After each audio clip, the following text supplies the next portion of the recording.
জামাল, এটি নিউজ, ঢাকা। প্রতি বছরের মতো এবারও বিশ্ব মানবাধিকার পরিস্থিতি নিয়ে প্রতিবেদন প্রকাশ করেছে মার্কিন পররাষ্ট্র মন্ত্রণালয়।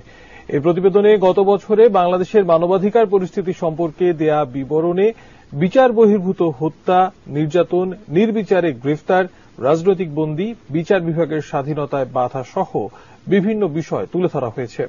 ঢাকায় নিযুক্ত মার্কিন রাষ্ট্রদূত বলেছেন, দুর্নীতি কমাতে বাংলাদেশের সাথে অংশীদারিত্ব বাড়াতে চায় যুক্তরাষ্ট্র। গত 5 দশক ধরে বিশ্বের 198টি দেশ ও অঞ্চলের মানবাধিকার পরিস্থিতি নিয়ে প্রতিবেদন প্রকাশ করে আসছে যুক্তরাষ্ট্র। 2022 সালের country reports on human rights practices শীর্ষক প্রতিবেদনে বাংলাদেশের মানবাধিকার পরিস্থিতি তুলে ধরা হয়েছে। মার্কিন পররাষ্ট্র দপ্তরের ওয়েবসাইটে সোমবার রাতে এটি প্রকাশ করা হয়। প্রতিবেদনে ব্যক্তিগত গোপনীয়তার ওপর বেআইনি হস্তক্ষেপ সহ নাগরিকের ওপর অমানবিক আচরণ, শাস্তি, মামলা, কারাগারে হুমকির পরিবেশ, নির্বিচারে গ্রেপ্তার, আটক, রাজনৈতিক বন্দী, বিচার বিভাগের স্বাধীনতায় বাধা এবং অন্য দেশে অবস্থান করা ব্যক্তির উপর রাজনৈতিক প্রতিহিংসামূলক পদক্ষেপ নেওয়ার কথা উল্লেখ করা হয়েছে। বাক স্বাধীনতা ও সংবাদ মাধ্যমের ওপর গুরুতর বিধিনিষেধ, সাংবাদিকদের ওপর সহিংসতা, ইন্টারনেট ব্যবহারকারীদের স্বাধীনতায় বিধিনিষেধের কথাও তুলে ধরা হয়েছে।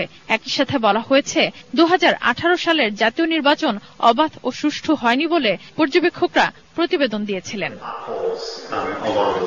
মঙ্গলবার সকালে রাজধানীর একটি হোটেলে একটি বেসরকারি সংস্থার জাতীয় সম্মেলনে মার্কিন রাষ্ট্রদূত জানান, বাংলাদেশের দুর্নীতি প্রতিরোধে সহযোগিতা করতে চায় তার দেশ।